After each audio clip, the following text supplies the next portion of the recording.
మనకి తేటగా సెలవిస్తుంది.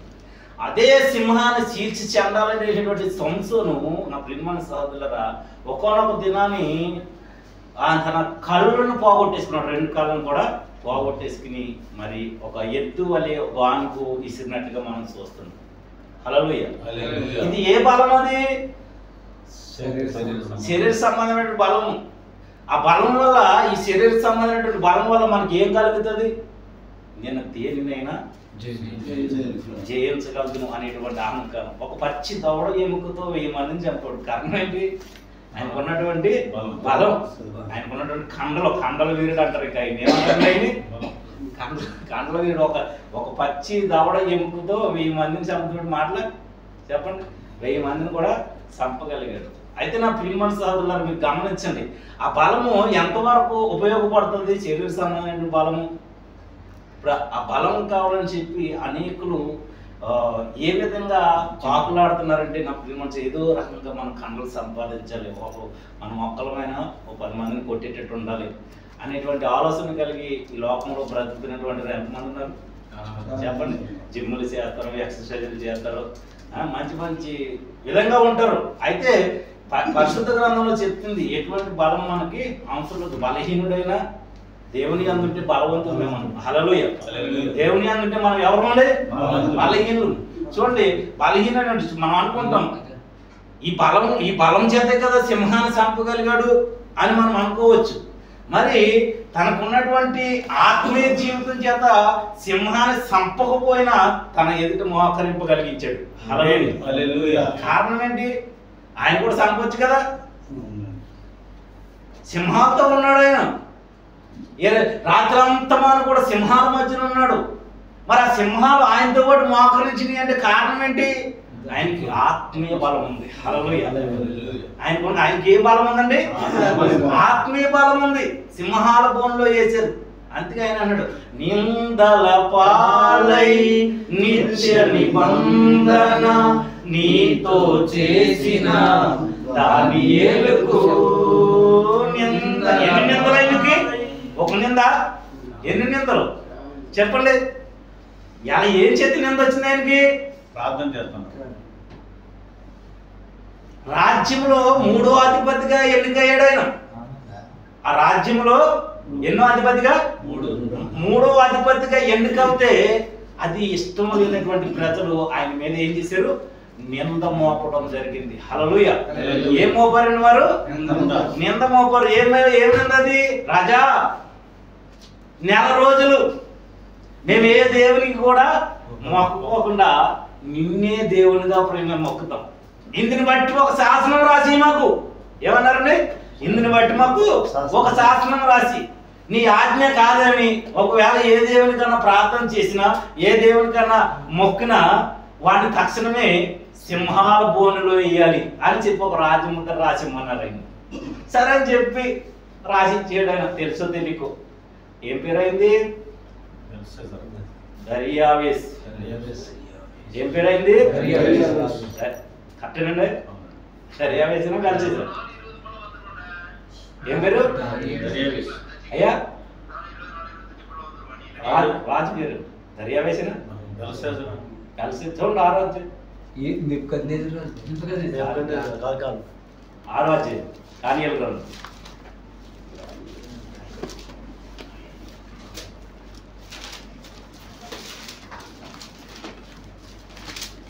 ఎవరు? మొదట దర్యావేసే కదా. కట్టేనండి. నేను ఎందుకు అడిగాను? నేను మీరు తప్పు చెప్పానని చెప్పి అడిగాను. మీరు తెలుసుకున్నారు. ఎందుకంటే బెల్షెజర్ చనిపోయిన తర్వాత దర్యావేస్. అవును కదా. బెల్షెజర్ చనిపోయిన తర్వాత దర్యావేసే. ఈయన ఈ దర్యావేసు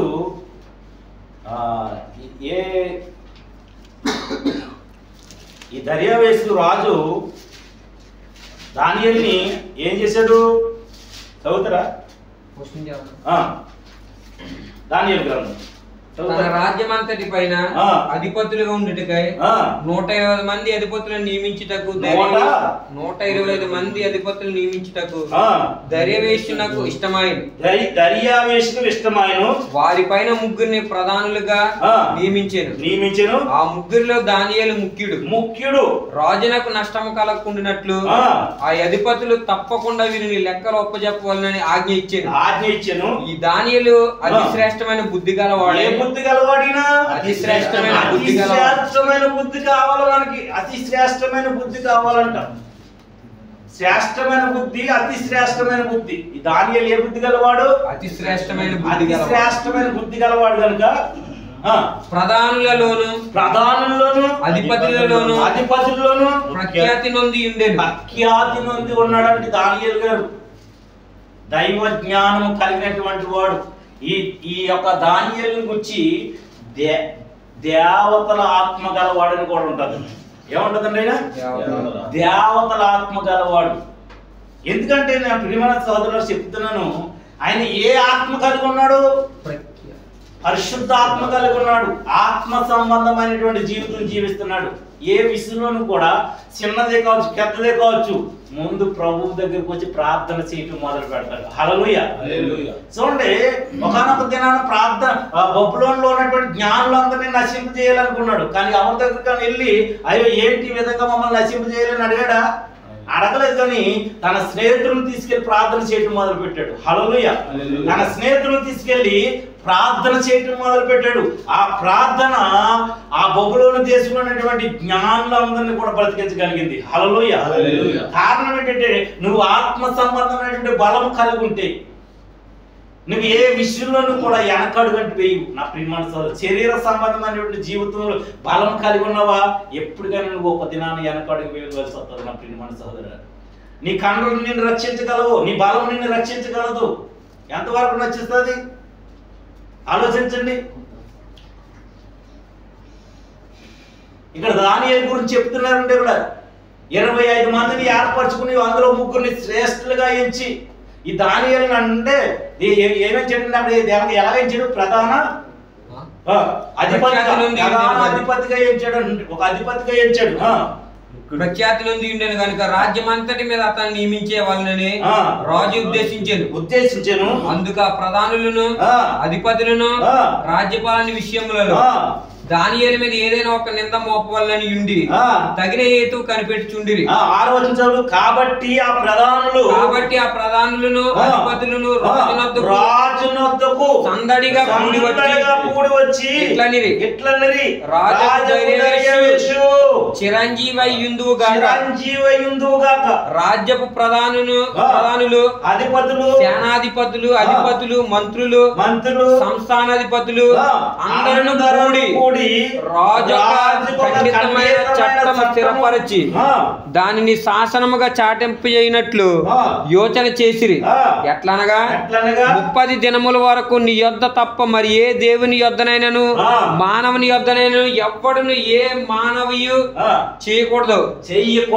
ఎవడైనా చేయకూడదు. మనవి అంటే ప్రార్థన. ఏ మనవి కూడా చేయకూడదు, మాట్లాడకూడదు. వెళ్ళి ఎన్ని రోజులు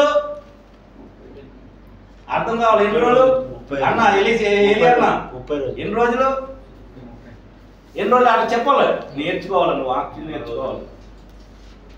ఎన్ని రోజులు? 30 దినముల వరకు. 30 రోజులు అంట. ఏం చేయకూడదు? దేవుని దగ్గరికి ప్రార్థన చేయకూడదు. ఒక మనిషి దగ్గరికి వెళ్ళి అయ్యా నువ్వే దేవుడు అనకూడదు. ఏ మనిషి దగ్గరికైనా కానీ ఏ దేవుని దగ్గరికి కానీ వెళ్ళి ఏమి చేయకూడదు. మరి మనం ఉండగలుగుతామా? చెప్పండి. ఒక ఆదివారం చర్చికి వెళ్ళొద్దంటే నాకు ఏదో ప్రాణం పోయినట్టు ఉంటుంది. అవును, నిజమండి. నాకు ఆదివారం డ్యూటీ ఉందని చెప్పాను అనుకున్నాను. నాకు ఇంకా నాకు మనసుని పట్టదు. ఆ డ్యూటీ ఒప్పుకోనేం కాదు. ఎందుకంటే దేవుని సన్నిధిలో ఉన్నటువంటి ఆప్యాయత, దేవుని సన్నిధిలో ఉన్నటువంటి సమాధానము, దేవుని సన్నిధిలో ఉన్నటువంటి ఆనందము మనకి ఎక్కడ కూడా దొరకవండి. ఏమి ఉన్నా లేకపోయినా దేవుని సన్నిధిలో గడిపితే మనకు అదే అంత ఆనందం అండి. ఆయనతో గడుపుతూ నేర్చుకోవాలి మనం ఎప్పుడు కూడా. ఎందుకంటే దానియేలు ఆ విధంగా గడిపాడు కనుక. దానియేలు ఎలా వచ్చాడు బబులోను దేశానికి? ఎలా వచ్చాడండి? ఆ దేశానికి ఎలా వచ్చాడు?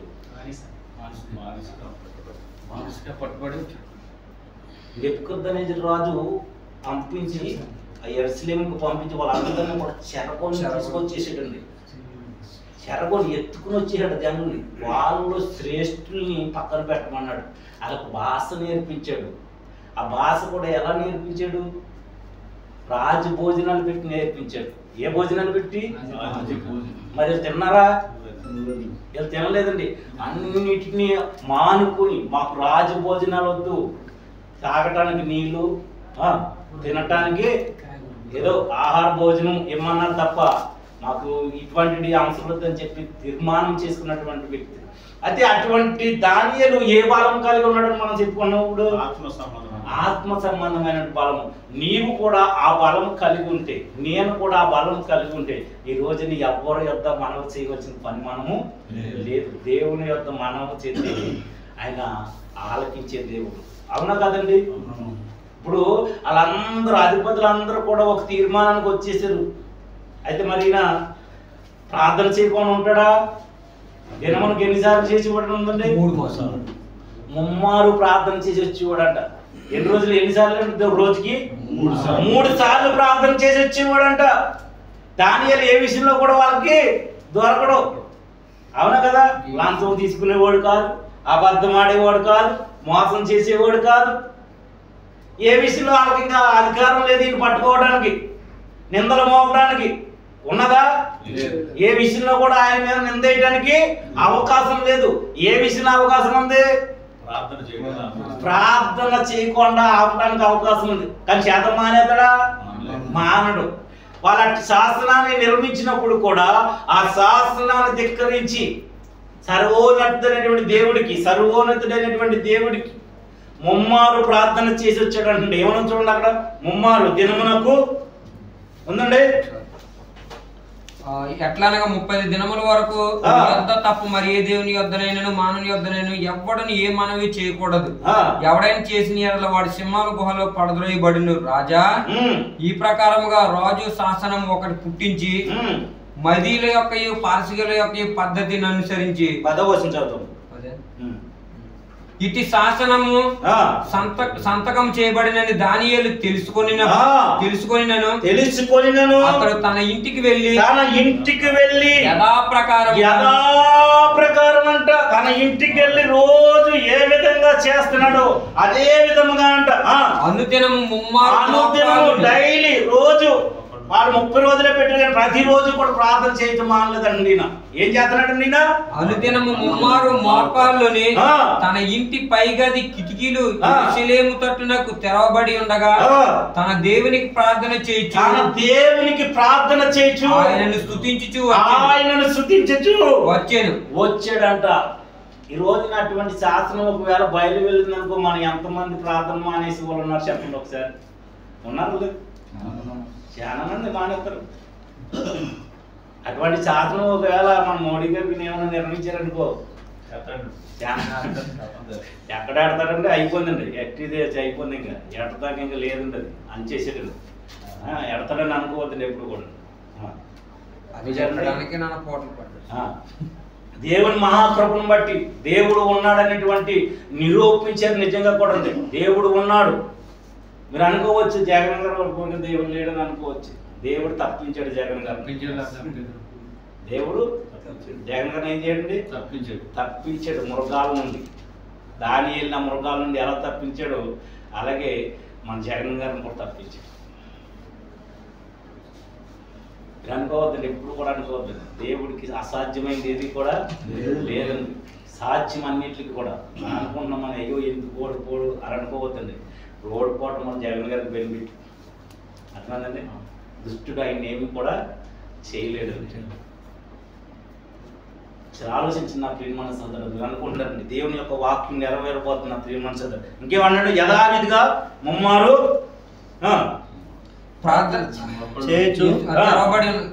దేవునికి యెరూషలేము తట్టునకు తెరబడి ఉండగా తన దేవునికి ప్రార్థన చేయొచ్చు ఆయనను స్తుతించుచు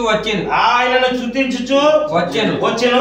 ఆ మనుషులు గుంపు కూడి వచ్చి ఆ మనుషులంట ఏం చేస్తే వచ్చిన మనుషులు ముమ్మారు ప్రార్థన చేతంటే వచ్చేసారంట. ఆ మనుషులు వచ్చి ఏం గుంపు కూడా వచ్చారంట.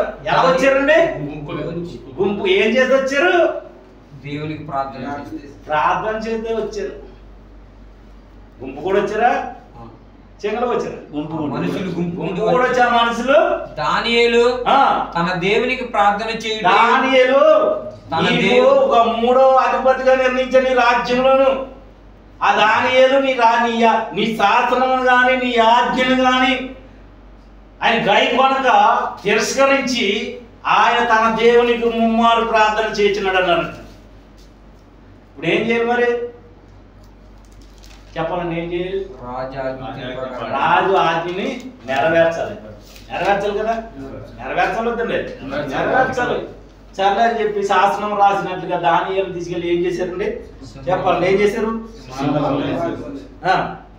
అంతటా రాజాజ్ఞగా బౌండ్రతులు దానియేలును పట్టుకొని పోయి సింహాల గుహలో పడద్రోయగా రాజు నీవు అనుదినము తప్పక సేవించుచున్న నీ దేవుడే నిన్ను రక్షించిన దానియేలుతో చెప్పాను. వారు ఒక రాయి తీసుకొని వచ్చి ఆ గుహ ద్వారమున వేసి దాన్ని మూసిరి. ఒక మాట అండి 14 వచ్చి చదువుతారా? దీంట్లో చక్కటి మాట. రాజు ఈ మాట విని ఏ మాట? బహుగా వ్యాకులు. అయ్యా ఏ మాట? అలా చెప్పిన ఆ అధిపతులు అందరూ వచ్చి చెప్పినటువంటి మాట విని ఏం చేసాడు? అయినా వ్యాఖ్యలు పడ్డాడు. ఏంట్రా బాబు, నేను ఇంటికి రాసిన శాసనాన్ని అతి శ్రేష్టమైన బుద్ధి గలవాడని ఇతను ఒక అధిపతిగా నేను నిర్ణయించాను. ఏంటి దానియేలు ఇలా చేశాడేంటి అని వ్యాఖ్యలు పడ్డాడంట. వ్యాఖ్యలు పడి వ్యాకుల పడి దానియేలును రక్షింపవాలనని తన మనసును దృఢము చేసుకున్నాడంట. సూర్యుడు అస్తమించే వరకు అతన్ని విడిపించుటకు ప్రయత్నం చేసేది. సూర్యుడు అస్తమించే వరకు ఆ రాత్రి అంతా కూడా ఆయన మనసును దృఢం చేసుకుని సూర్యుడు అస్తమించే వరకు ఉదయించే వరకు పొద్దు గూకే వరకు కూడా ప్రయత్నించాడు. కానీ ప్రయత్నం ఏమి కూడా సఫలం కాలేదండి. ఆ మనుషులు దీన్ని చూచి రాజసన్నిధికి సందడిగా కూడి వచ్చి రాజు స్థిరపరిచిన ఏ శాసనమునైనను తీర్మానము గాని ఎవడును రద్దుపరచజాలడు. ఇది మదీయులకును పారసీకులకును విధి అని తమరు తెలుసుకొనవలెనని. అంతటా రాజు ఆజ్ఞేయగా బౌండ్రతులు దానియేలును పట్టుకొని పోయి సింహాల గుహలలో పడద్రోసిరి. హల్లెలూయా. స్తుతి చేసి నే పాడనా స్తోత్ర గీతం భజయించి నే పొగడనా స్వామి. స్తుతి చేసి నే పాడనా స్తోత్ర గీతం భజయించి నే పొగడనా స్వామి. హల్లెలూయా హల్లెలూయా హల్లెలూయా హల్లెలూయా హల్లెలూయా హల్లెలూయా హల్లెలూయా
తీసుకెళ్ళి సింహాల బోన్లో ఇస్తారంట. ఇంకా చదువుతుండు. పడద్రోయగా రాజు నీవు అనుదినము తప్పక సేవించుచున్నా రాజు నీవు అనుదినము తప్పక సేవించుచున్నా నీ దేవుడే నిన్ను రక్షించునని నీ దేవుడే నిన్ను రక్షిస్తాడు.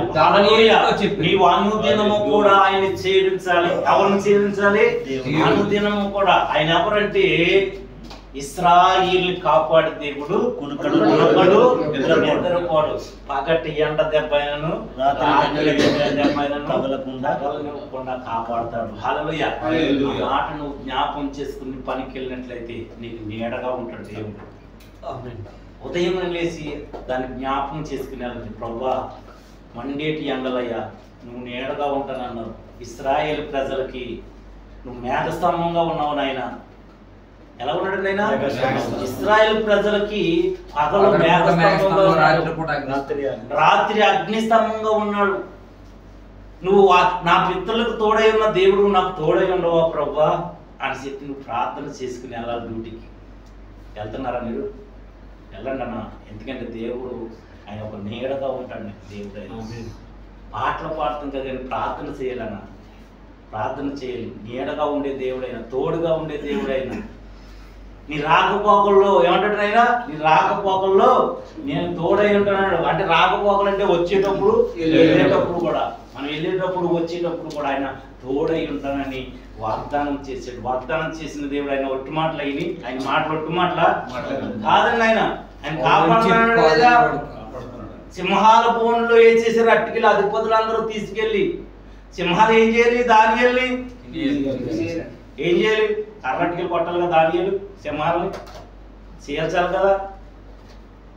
కొట్టచ్చు కదండి ఆయన. చేర్చొచ్చు కదా. ఏం చేశాడు? సింహాల బోన్లో ఏం చేశాడు? ప్రార్థన చేస్తున్నాడు అండి. ప్రార్థన చేస్తున్నాడు దానియేలు. సముద్రంలో చేర్చి చింటలేదండి ఆయన్ని. ఈ సింహం నన్ను ఏం చేస్తుంది అని అనలేదు ఆయన. ప్రార్థన చేస్తున్నాడు. దేవుడు సింహాలకు ఆజ్ఞ ఇచ్చాడంట. ఏం చేశాడండి? సింహాలకు ఆజ్ఞ ఇచ్చాడంట. దానియేలు ప్రార్థన ఆలకించండి. హల్లెలూయా. దానియేలు ప్రార్థన ఆలకించమని సింహాలకు ఆజ్ఞ ఇచ్చాడంట. తెల్లవారు వరకు కూడా ఎక్కడ తినేదని చెప్పి రాజుగారు ఆ రాత్రి అత్తమానం నిద్ర అవ్వకుండా, ఎక్కడ కూడా ఏ వాద్యాలు కూడా వాయించుకోకుండా నిశ్శబ్దంగా ఉండమని చెప్పి ఆ యొక్క దేశంలో ఉన్న ప్రతి గ్రామానికి కూడా ఒక శాస్త్రం రాశాడంట. ఏ వాద్యాలు వాయించుకోకుండా, ఏ అల్లర్లు జరుపుకోకుండా నిశ్శబ్దంగా ఉండమన్నాడంట. ఎందుకు? ఈ అల్లరికి సింహాలు గలిబిలి చేసి దానియేలుని అక్కడ తినేతాయి అని చెప్పి సరే అని చెప్పి తెల్లారందే వచ్చేసాడండి. ఎవరు? రాజుగారు ఎక్కడికి వచ్చేసాడు? సింహాల బోన్ దగ్గరకు వచ్చేసాడంట.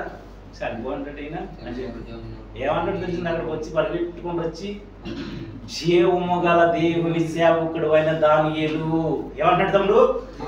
జీవము గల దేవుని సేవకుడైన దానియేలు నిత్యము నీవు నిత్యము సేవిస్తున్నా. నువ్వు నిత్యము ఆయనను సేవించినట్లయితే ఆయన నిన్ను ఏ నోట నుండైనా సరే నిన్ను రక్షించగల సమర్థుడైన. చూడండి ఆయన అన్నాడు, ఎక్కడికి వచ్చి సింహాపురం దగ్గరికి వచ్చి దానియేలు పిలుస్తున్నాడు. దానియేలు ఏ స్వరంతోను? ఏ స్వరంతో పిలుస్తున్నాడు? దుఃఖ స్వరంతో. అతడు చంపేసి ఉంటే ఈ సింహాలు రాత్రత్మాన బోన్లో ఉన్నాడు. సింహాల మధ్యని ఒక సింహ బోన్లో ఉంటారు. 4-5 సింహాలు ఉండండి. వాటి మయ్యని ప్రార్థన చేస్తుంటే ఆ సింహాలు అంటే మోకరించి ప్రార్థన ఆలకిస్తున్నాయట. హల్లెలూయా. ప్రార్థన ఆలకించేటట్టు చేశాడు దేవుడు అండి. కారణం ఏంటంటే ఆయనకు ఉన్నది ఆత్మ సంబంధమైన బలం. ఆత్మ సంబంధమైన బలం, శరీర సంబంధమైన బలం కలిగి దెలీలా ఒడిలో పండుకున్నాడు. శరీర సంబంధమైన బలం కలిగి దెలీలా ఒడిలో పడుకుని జడలో అల్లించుకున్నాడంటే ఎవరు? కండల వీరుడు సంసోను గారు. ఏం చేశాడు వాళ్ళు? చెప్పాలి. జడలో అల్లించుకుని ఈ జడలో ఉన్న నా బలం అన్నాడు. గుండు గీచేసారండి. వచ్చి ఏం చేశారండి? గుండు గీచేసారు. ఎప్పటిలాగే విడజిమ్ముకున్నాడంట. ఏం చేశాడండి? ఎప్పటిలాగే విడజిమ్ముకున్నాడంట. హాయిగా ఆమె తొడ మీద పడుకుని జడలు అల్లించుకున్నాడంట. జడలు అల్లించుకున్నాక చెప్పాడు రహస్యం అంతా. అల్లేసాక మొత్తం గుండు గీసేసాడు. కారణం ఏంటంటే శరీర సంబంధమైన బలంలో అహంకారం ఉంటుంది, ఆత్మ సంబంధమైన బలంలో దీనత్వం ఉంటుంది. ఆత్మ సంబంధమైన బలానికి శరీర సంబంధమైన బలాలకి 2 తేడాలు ఉన్నాయి. నా ప్రియమైన సహోదరులారా, నువ్వు అనుకోవచ్చు నా కండలు చూసి ఎవరైనా నన్ను నేను పొగుడతారు అని అనుకోవచ్చు. నీ కండలో నీవు కూడా రక్షించగలవు, దేవుని రాజ్యాన్ని చేర్చగలవు. ఆత్మ సంబంధమైనటువంటి బలము కలిగి ఉండాలి నా ప్రియమైన సహోదరులారా. ఈ బలము ఎటువంటి విషయంలోనూ సరే నీకు ఆదరణ కలిగిస్తాయి. హల్లెలూయా. ఆదరణ కలిగిస్తాయి. ఎవరు ఇప్పుడు ఎంతమంది వచ్చి నిందలు మోపునా ఆ నిందలన్నీ ఏమైపోయినాయండి? దీవులుగా మారిపోయి. హల్లెలూయా. ఆ దానియేలుకి నిందలు దీవులుగా మారిన నా ప్రియమైన సహోదరులారా, ఆలోచించిన. ఎందుకంటే దేవుని యొక్క వాక్యము అవునంటే అవునని ఉంది, కాదంటే కాదని ఉంది నా ప్రియమైన సహోదరులారా. ఇంకేమన్నా చదవండి, ఇంకా కొద్దిగా ముందుకెళ్దాం. దుఃఖ స్వరంతో దానియేలు పిలవగా అతడు గుహ దగ్గరకు రాగానే దుఃఖ స్వరంతో దానియేలు పిలిచి, జీవమగల దేవుని సేవకుడైన దానియేలు, నిత్యము నీవు సేవించుచున్న నీ దేవుడు నిన్ను రక్షింపగలిగిన అని అతన్ని అడిగాను. అందుకు దానియేలు, రాజు చిరకాలము జీవించునుగాక. నేను నా దేవుని దృష్టికి నిర్దోషిని గనక. దేవుని దృష్టికి నిర్దోషిగా ఉన్నావా, దోషిగా ఉన్నావా ఒకసారి ఆలోచించు. ఆయన నిర్దోషి గనక సింహాలు ఏ హాని కూడా చేయలేదు. దోషి అయితే ఏ విధమైన సరే ఏమంటారు అండి, ఏ రేపుకి వెళ్ళినా కూడా ముళ్ళపరిగని అది ఎక్కడికి వెళ్ళినా తప్పించుకొని చాలదు. అర్థమైందండి. ఆడు దోషి అయితే ఎక్కడికి వెళ్ళినా కూడా తప్పించుకొని కాదు. నిర్దోషి అయితే ఏ స్థితిలో నుండి సరే ఆయన తప్పించగల సమర్థుడు మన దేవుడు. హల్లెలూయా. తప్పించగల సమర్థుడు. నువ్వు నిర్దోషిగా ఉంటావో దోషిగా ఉంటావో ఒకసారి ఆలోచించుకోండి. ఇక్కడ అన్నాడు, ఏమన్నాడు ఆయన? నిర్దోషిగా కనబడితే గనుక ఆయన తన దూతలను పంపించి సింహములు నాకు హాని చేయకుండా వాటి నోళ్లను మూయించాడంట. హల్లెలూయా. తన దూతను పంపించి సింహాల నోళ్లను మూయించాడంట దేవుడు అండి. ఆలోచించండి. సింహాల నోళ్లను మూయించి నిశ్శబ్దంగా ఉన్నాయంటే ఒకసారి ఆలోచించుకోండి. దీనిలో ఎంత శక్తి ఉందో, ఎంత బలం ఉందో. అటువంటి బలము నీవు నేను కూడా పొందుకుంటే ప్రభువులు నిలగలుగుతాం నా ప్రియమైన సోదరులు. ప్రభువులు నిలవగలుగుతాం మనం. అటువంటి బలము లేకే చిన్నటువంటి బలహీనతలకు మనం పడిపోతూ ఉన్నాం. చిన్న విషయాలకు మనం పడిపోతున్నాం. అటువంటి బలం కలిగి ఉంటే ఏ విషయంలో కూడా మనం పడమున్నాం. ఇంకేమంటాడు చూడండి. రాజా నీ దృష్టికి నేను నేరం చేసిన వాడిని కాను కదా నేను రాజు ఇందును గూర్చి అతి సంతోషభరితుడై దానియేలును తీయుడని దానియేలు గృహంలో నుండి దానియేలును బయటికి తీసిరి. అతడు తన దేవుని యందు భక్తి గలవాడైనందున అతనికి ఏ హాని కలగలేదు. రాజు ఆజ్ఞయిగా దానియేలు మీద నిందలు మోపిన ఆ మనుషులు వారు తోడుకుని వచ్చి సింహముల గోల పడద్రోసి వారి కుమారులను వారి భార్యలను పడద్రోసి వారు అడుగునకు రాకమునిపే సింహముల పాలైరండి. ఇంకా ఆ గృహంలో కిందకి ఎక్కువకుండా అలా నోళ్ళు తెరిచి కాచి కూర్చున్నాడు సింహాలని.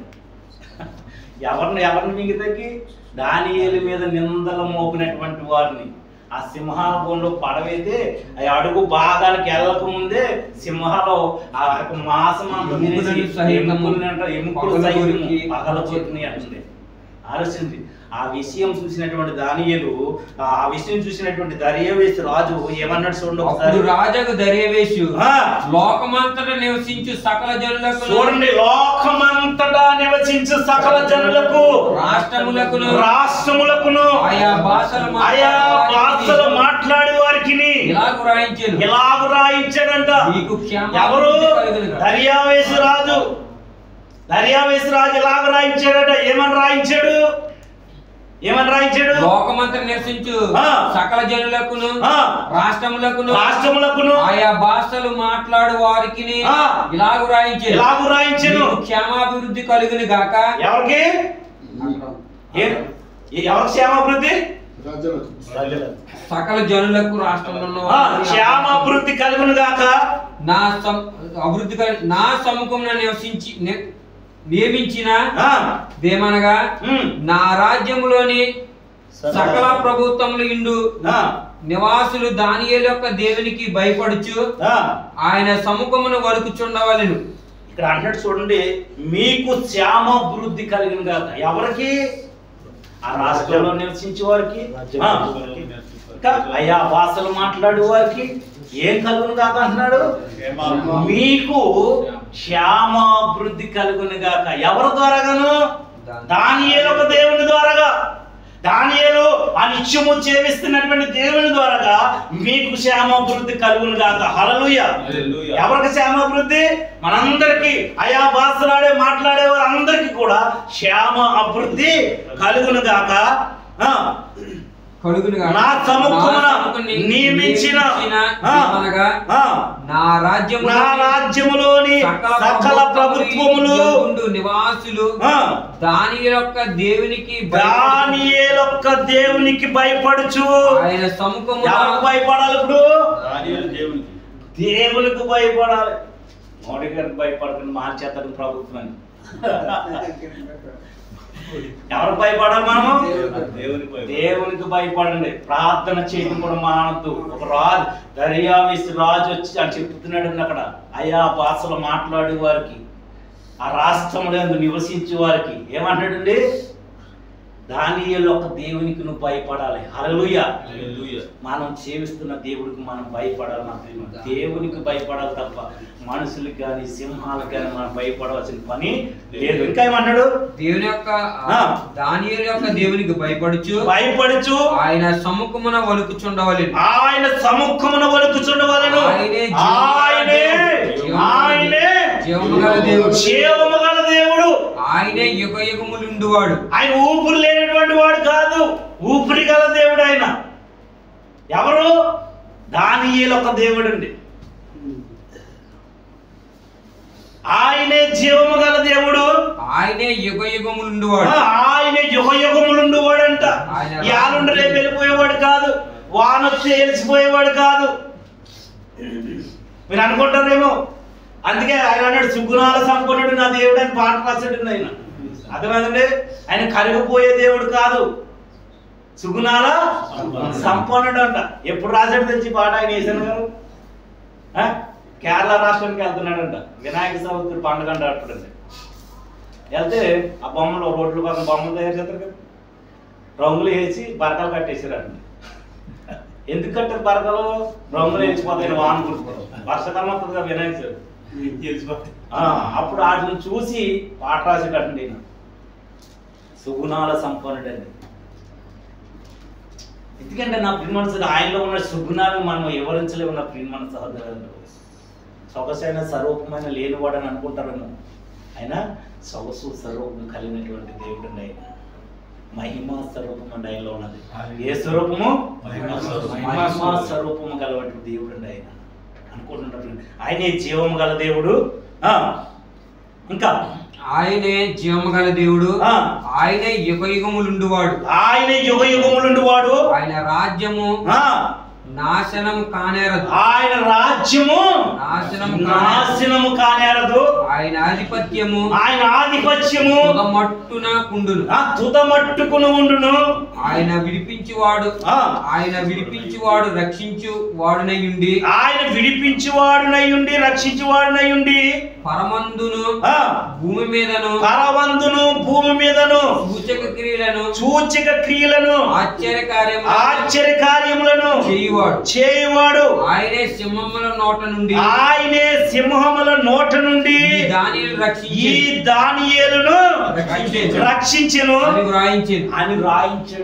ఆయనే ఈ సింహముల నోట నుండి దానియేలును రక్షించాడు. ఎవరు రక్షించారండి చెప్పండి? దేవుడే రక్షించాడు. సింహాలకు ఆజ్ఞ ఇచ్చాడు. నా సేవకుడు ఆయన ఆత్మ సంబంధమైన బలము కలిగి ఉన్నాడు. ఆయన ఏమాత్రం కూడా మీరు ముట్టుకోకుండా. ఆయనకి శరీర సంబంధమైన బలం కాదు, కంట్లో ఉండి అటలు తీర్చేతనికి. ఆయన పక్షాన ఉన్నది ఎవరు? సింహం కంటే బలము గలవాడు. హల్లెలూయా. అందుకే వాక్యం చదివిస్తుంది, సింహం పిల్లలైనా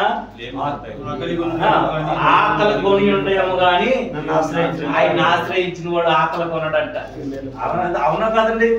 సింహం ఆకలి కొంటదండి. ఎవరు నమ్ముతారు చెప్పండి? రాజు అండి. ఏ టైంనైనా ఎనీ టైం దాన్ని ఆటాడి తెచ్చిన శక్తి ఉంది. కానీ అటువంటి శక్తి ఉన్న ఆయా మృగానికైనా ఒక దినాన్ని పస్తుంటదేమో కానీ దేవుణ్ణి ఆశ్రయించే వాడికి ఎప్పుడు కూడా పస్తడు ఉండదు. నా ప్రియమైన సోదరులు, దాన్ని గమనించి ఆత్మ సంబంధమైనటువంటి బలము కలిగి ప్రభువులో ముమ్మారు దినమునకు ముమ్మారు కూడా మీరు ప్రార్థన చేసే విశ్వాసాన్ని పొందుకోవాలని చెప్పి ప్రభుపేట మనం చేసిన నా ప్రియమైన సహోదరులకు. ఎందుకంటే శరీర సంబంధమైనటువంటి బలము, అయ్యో నేను బలహీనుడు అయిపోతాను, ఈ ఆహారం తింటే బలం వస్తుంది, ఆ ఆహారం తింటే బలం వస్తుంది, లేక ఇంకేమంటారంటే బాగా ఒళ్ళు నొప్పులు వచ్చేది ఒక పెగ్గైతే బలం వస్తుంది అనుకుంటారు. ఉన్నారు లేరు? ఉన్నారా లేదు చెప్పండి? ఎంత చెప్పిపోతారు ఒళ్ళు నొప్పులు చెప్పండి? ఎప్పుడు పోతాయి? నా ప్రియులు మీరు ఆలోచించండి. దానివల్ల ఏమవుతుంది? ఎక్కిరింతల పాలవుతామంట. దానివల్ల ఏమవుతుందండి? నిన్న ఒకడు బస్సు కింద అడి తోలుతున్నాడు.